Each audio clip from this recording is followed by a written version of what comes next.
Baby girl, you are so pretty, pretty, pretty, pretty.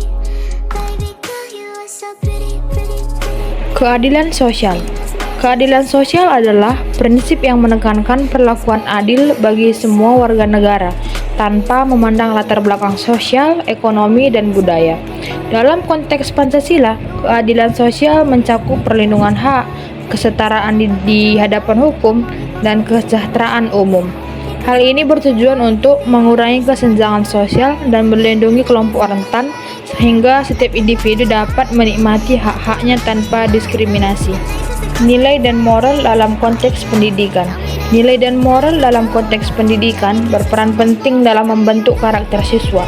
Pendidikan moral bertujuan untuk mengembangkan sikap dan perilaku yang baik, seperti kejujuran, empati, dan tanggung jawab sosial. Melalui pendidikan yang berbasis nilai, siswa diajarkan untuk memahami dan menerapkan prinsip-prinsip moral dalam kehidupan sehari-hari, serta berkontribusi positif terhadap masyarakat. Implementasi nilai dan moral. Implementasi nilai dan moral dalam pendidikan dapat dilakukan melalui beberapa strategi efektif.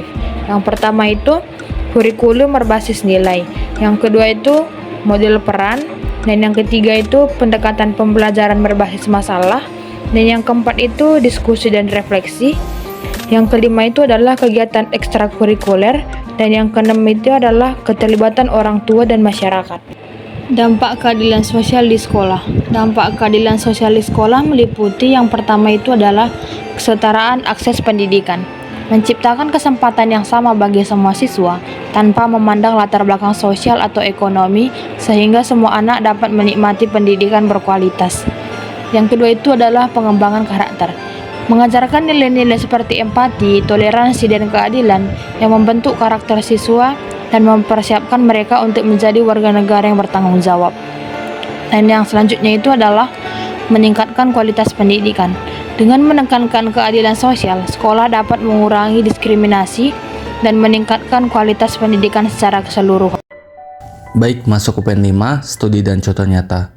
Nah, bisa kita ketahui bahwasanya nilai dan moral tentang keadilan. Yang pastinya kita harus berlaku adil sebagai seorang guru ke siswa-siswi. Dan contoh nyatanya apabila ada siswa-siswi yang tidak pintar dalam berbagai hal, baik itu menulis, berhitung, berpikir analisis, berpikir bernalar kritis, dan lain sebagainya, kita sebagai guru tidak boleh mengesampingkan atau nggak mengajarkan kepada siswa-siswi atas kekurangan tersebut. Yang pastinya kita harus menjadi panutan buat mereka. Yang keenam, peran guru dan stakeholder. Yang pastinya peran guru itu menjadi panutan bagi siswa-siswi, yang dimana stakeholder bagi pendamping siswa-siswi tersebut. Akan tetapi guru harus menjadi fasilitator yang baik dan panutan buat siswa-siswi untuk meraih bernilai moral dan berkarakter. Yang ketujuh, kesimpulan.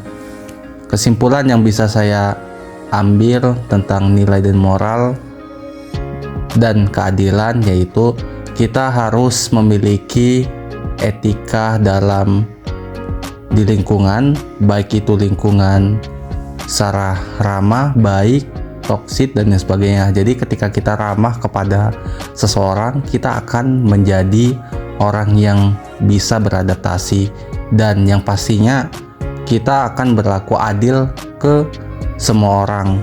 Pesan dari nilai dan moral terkait keadilan yang pastinya sangat penting dalam pendidikan sekolah dasar, sekolah menengah pertama, dan sekolah menengah atas, dikarenakan tidak hanya untuk membentuk karakter siswa-siswi, tetapi juga untuk menciptakan masyarakat yang adil dan beradab. Namun, melalui pendidikan moral dan nilai yang efektif, diharapkan generasi muda dapat tumbuh menjadi individu yang bertanggung jawab dan menghargai hak-hak orang lain. Adapun kami akan memaparkan video tentang keadilan, dan bisa teman-teman tonton video yang kami sajikan ini. Terima kasih. Three kids turn up to a football match. One is tall. He's 50 feet tall. Right, okay, fine, he's not that tall. One is average height, and their friend is very short. A low wall separates the stands from the field, and they're in the front row. The stadium's packed. It's standing room only. The tall one can see over the wall easily. His friend can just about get her nose over, but their small companion hasn't got a chance. All of them are equal. They're all standing on the ground. They all paid the same amount for the tickets. But is it fair? A steward offers our little friend a stool to stand on and a box for his mate. Now they're all the same height. It's not equal. Each is standing at a different height. But it is fair. Everyone can see the game. Life is full of inequalities. Some of them are unplanned, like the height of that wall. Some have been built intentionally, like racism. When inequality exists but isn't put right, it's called discrimination. We discriminate all the time, and that's a good thing. After all, why would you choose ugly clothes, a tasteless meal, or a boring movie? Calling someone discriminating is a compliment. It means they have good taste. The problem comes when we discriminate between people for reasons that are based on fear or prejudice. It's fine to choose not to spend time with someone if they're hurtful to you. The problems start when you begin to treat people differently based on their race, gender, or beliefs. People who are discriminated against feel vulnerable, depressed, lonely, and fearful.